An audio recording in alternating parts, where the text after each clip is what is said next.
First of all, how are you feeling going into the final stretch? Obviously, you've only got a couple of home games left, and then you're into the Mhm. playoffs. So, how are you feeling about it all? Terrified. Really scared. Yeah, we've got Nottingham this weekend.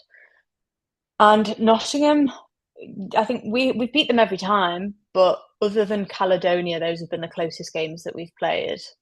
They're not an easy team to play against at all. So scared. And then that last game of the season, terrified. I can imagine. What's the mood been like within the squad recently? Because obviously, there's a lot of pressure on you guys at the minute. So, is it like heightened in the squad? Yeah, definitely. It's definitely getting tenser as the season goes on. We had a game in Bradford quite recently. That was a very, very tense game. You could just kind of feel everyone a little bit on edge. And that feeling of, oh, this it's getting important now has just grown as the season's gone on. I think we realised quite early on in the season that ultimately it was going to come down to that last game between us and Caledonia. Um, and just yeah, as we get closer and closer to it, I think we're all just getting more stressed for it, to be honest.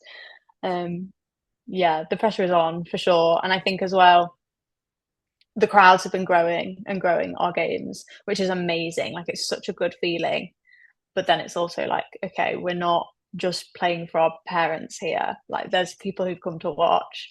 And it definitely adds a little bit of stress. I was going to say that was one of my questions later on, is that there has definitely been a raise within the fan base. How does that give you guys a boost? Like, how does that differ? Obviously, it's grown since the start, but how is that affecting Mhm. when, say, you've got your home advantage for the last two games of the season? Is that ready to give you like a boost for those two games in comparison to if they would have been away? It definitely can do.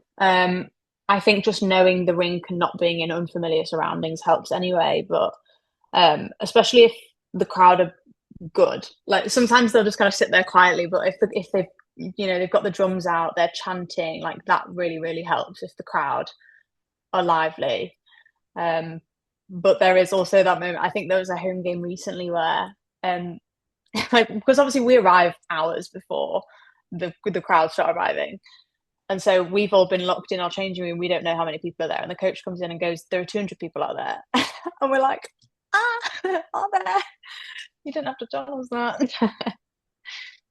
No, it's very nice to see that it has been quite, it's not been gradual, it has been quite a quick like progression through the fan base Mm, growing.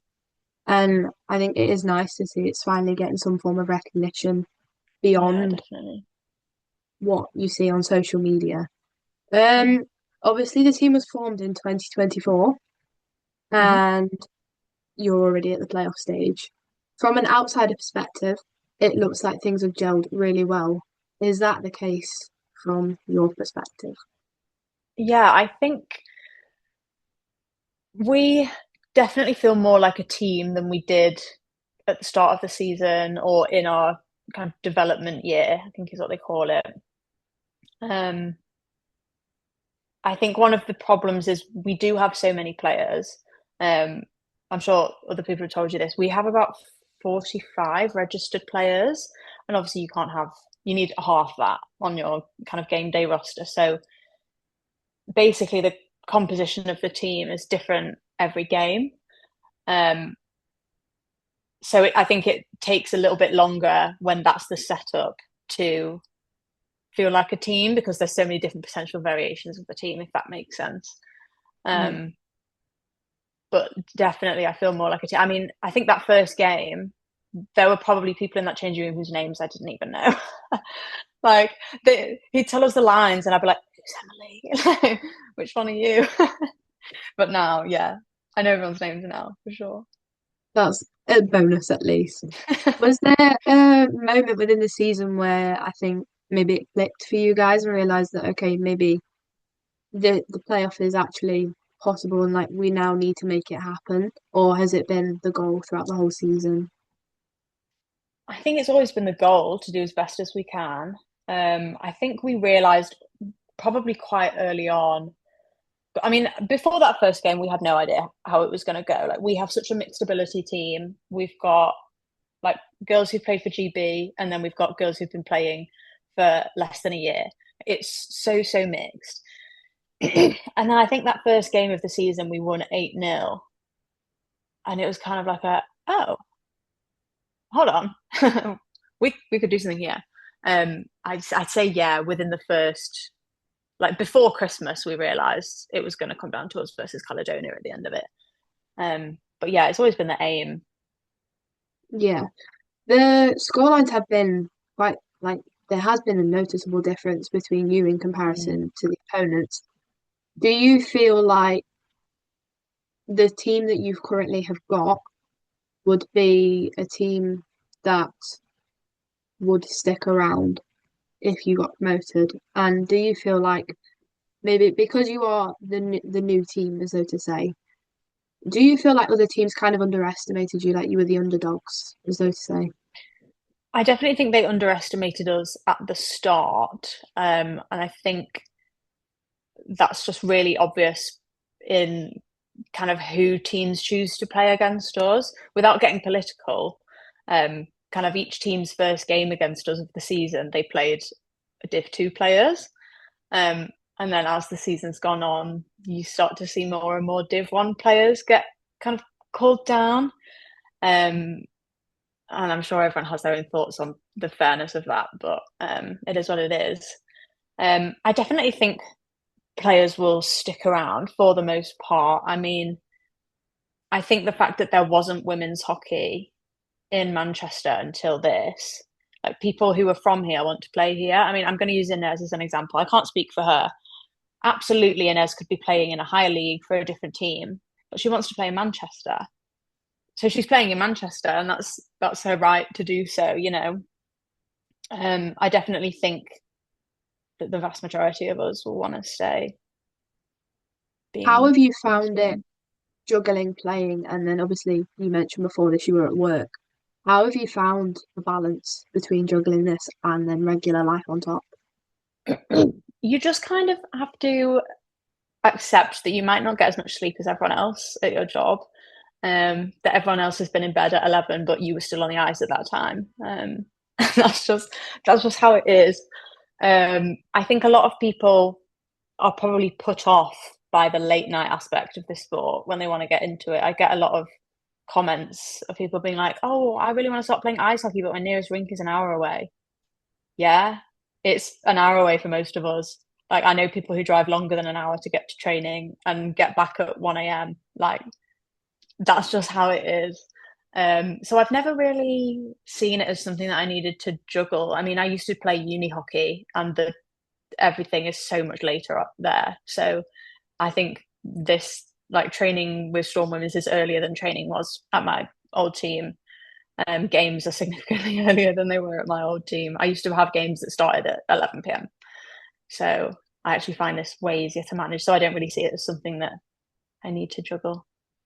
That's nice to hear because I know that there have been a few people that have said that just trying to balance everything, especially because within mainstream media, women's ice hockey is still not represented. So there's Mm. been a few people that I've spoken to that have said they've had the odd backhanded comment from people just in society saying, "Oh, that's a long way to go for not a lot of reward." So it is Mm. nice to hear that you're balancing it all okay. Um, and then kind of my final point was obviously that it was announced today the men are moving to the AO Arena. Hmm. As starting as a fan's perspective, what are your Hmm. thoughts on that one? Oh my gosh. So I became a hockey fan in 2022, towards the end of 2022. Um, and I just remember, like, I love Altrincham Ice Rink. I grew up here, so I was always skating there when I was little, but I like hockey was not on the radar at all. Like, it didn't even cross my mind that ice hockey was a thing in this country. And I remember the first game that I went to, kind of me and my mum looking around at this like packed out place that we knew existed, but we didn't know that this existed. And we were like, wow, this has been happening under our noses for years and years and years. That's crazy. I love Altrincham. I always make the joke that I should be paying rent there, like the amount of hours I put in at that place. is ridiculous. So on one hand, it will be a shame because I've just always associated Storm with Altrincham. But on the other hand, that's so exciting, and I live very, very close to the arena, so that'll do me nicely.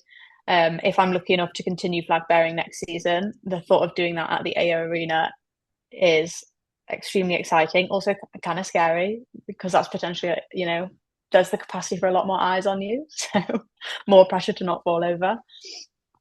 I think it can only be a good thing. I know there's a lot of concern about people going, oh, well, we folded financially last time we were there. It's like, yeah, but that was what, 2001, 2002? Like, hockey has come a long way since then. And I don't think that you can let fear of the past stop you from growing as a club now in 2026. So I think it's a great thing. And obviously, like, we all knew the rumours, but now that it's been confirmed, I feel like I'm letting myself be excited about it. Yeah, definitely. It's huge. But do you think now, flipping it back to the women's perspective, do you think there's the possibility for it to, again, not emphasize, but kind of grow the women's game again? Because there's the possibility for, hopefully in the future, you guys to get a few games there, but also just to even just like the sponsorship or the talking about it. Obviously, the men's game is going to grow and the fan base is going to grow again. And so then hopefully they'll get more people talking. Have you felt that kind of, is it a conversation that you've had as like a team to hopefully it drips down? Yeah, it has. I mean, it's as far as I'm aware, we're not moving. I believe we've been told that we are staying in Altrincham, which is fine and expected. Um, but I've always said that growth for the sport generally is going to be good for the growth of the women's game. I think the more people who know about hockey generally, the more women will want to play. The more people will think, is there a women's team? Oh, there's a women. Oh, why don't we go watch the women? You know? So I just think growth will benefit everyone, the academy, the women's team. So yeah, I like to think so. And if me and Ev, one of my other teammates, we do the flag bearing as well. So I feel like if we maybe one day we rock up in a women's jersey instead of the one they give us, and hi everyone, there's a women's team. I don't know. We'll Yeah. see. I'd like to think so. But that's kind of where your social media aspect has come into play because I'll be Mm. completely honest. I didn't know Manchester Storm had a women's team until I followed you on TikTok. And Hmm. it's since then I've just been able to watch it grow, but it's down to you. Mm. So I think what you're doing is done unbelievably well, and I think you should be proud of yourself for what you're doing. Thank Um, you. but yeah, that's kind of everything from me. So thank you very much. I really Thank you for appreciate having it. me.